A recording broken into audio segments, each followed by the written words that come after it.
everyone, thanks so much for joining me. In this video we're going to do a restorative pose that I don't know if it has an actual name, so we're making one up. So I'm calling it, I think I'm calling it head and leg cradle.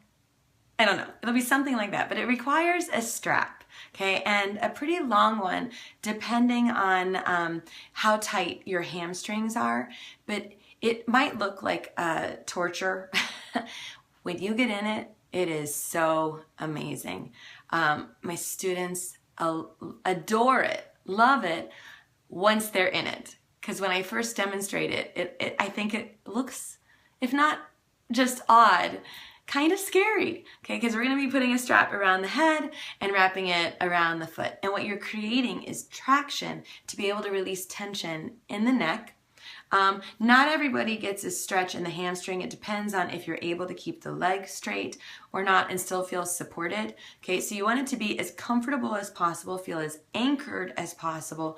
I would say that the primary release is in the neck, and then the bonus is in the back of the leg. So we'll start out on the mat here, and I think that my strap is 8 feet long.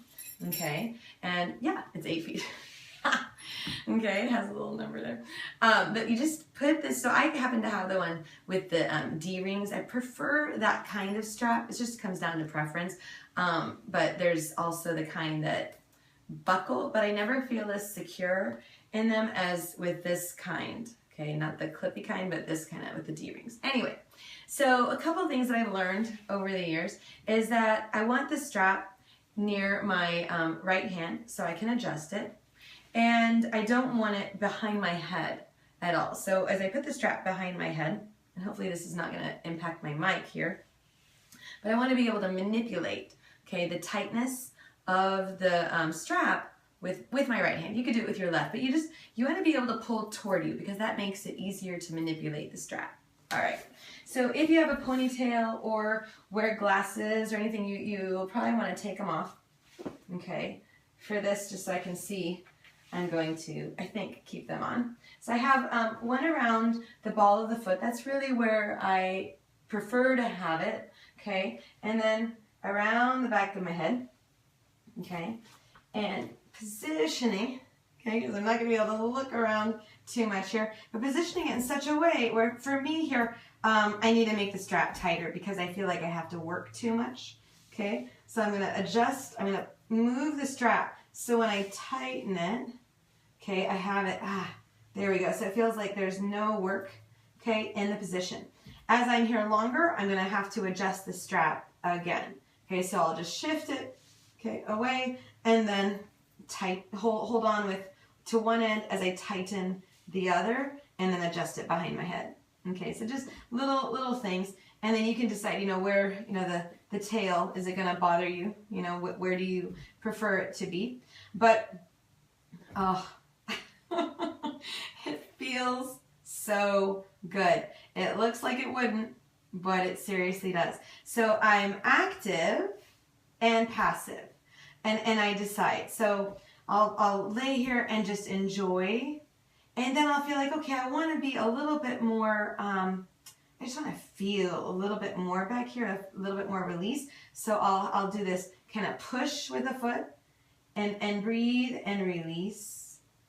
I have my nose, directly forward, but as I'm going to let my leg, we're going to explore, moving the leg side to side, I want to keep my nose forward. So I don't want to keep my head still as I'm moving my leg. So don't resist the movement. You're really allowing your leg to be in control and kind of the leader, and your neck is the receiver, and you want to be really conservative with your movement, with your amount of pressure, because you want to feel completely supported. If your leg doesn't easily straighten, you could keep your leg bent. Just make sure, okay, that you're not feeling a stretch in the leg around a joint. So if you're getting the stretch, that bonus of the stretch in the leg, then you want it to be big from hip to heel, never isolated. Okay. So I've started to just make this a little bit bigger across the midline. and out to the side. And I'm letting my head just travel with it, okay, rather than resist. I don't want any resistance in the neck. I just want to receive the stretch. So this is a cradle, okay, for the head, okay, and I've created traction. My leg is definitely starting to loosen up a bit, so I want to adjust the strap, surrender, and then decide, you know, to what degree. And as I go to the side, I might push and release in the foot, push and release. And we spend as long as we can here, okay, in class or in your own practice. It's just so good. If you're a neck shoulder tensor, this is amazing, okay? Now, switching sides, if you can, you want to do it here. You want to bring the other leg up, but if you've tightened the strap, you're going to need to loosen it because this other leg hasn't received the same amount of time to adjust. So I've loosened the strap, so I have it nice and handy here, and then bringing the other foot up, putting it around the ball of the foot, and then carefully switching, adjusting it around my head. Okay, so finding that right amount. So in addition, right, to the surrender, to the push-pull, to allowing my head, neck to travel as my leg travels, another thing I really enjoy doing is working with the other leg a little bit. So the lifted leg would be still, and then I bend the knee, bring it up. Okay, so I'm active here with my lifted leg, and I hover. So I never want any of this, any tension in my low back. Okay, I just like the feeling. This is going to give more stretch to the leg. So I'm just hovering one and then bringing it in. So if you're able to access the leg stretch and it feels safe, then you might explore a little bit of the other leg bending and hovering and noticing the impact to the leg as well as the spine, the neck. At no point do I feel any sort of pinching at my hips, low back. Okay, so you have to gauge what are the best options for you to explore. When I'm ready to stop, okay, I bring my knee in, lower my foot, then release it forward.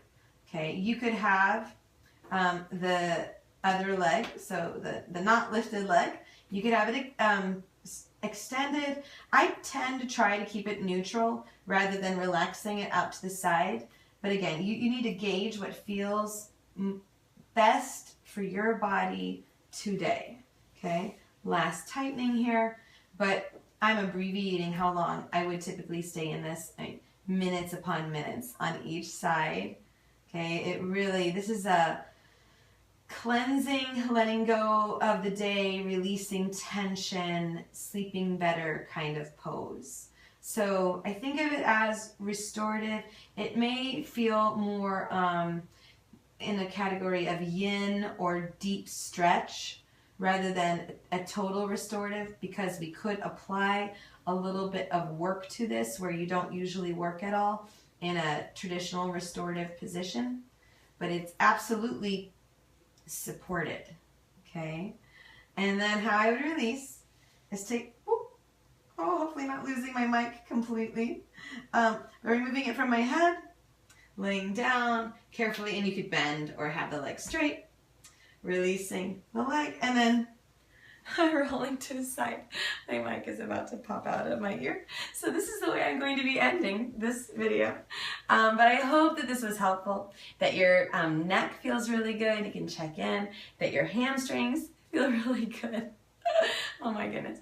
And you have a wonderful day. Namaste. Half namaste.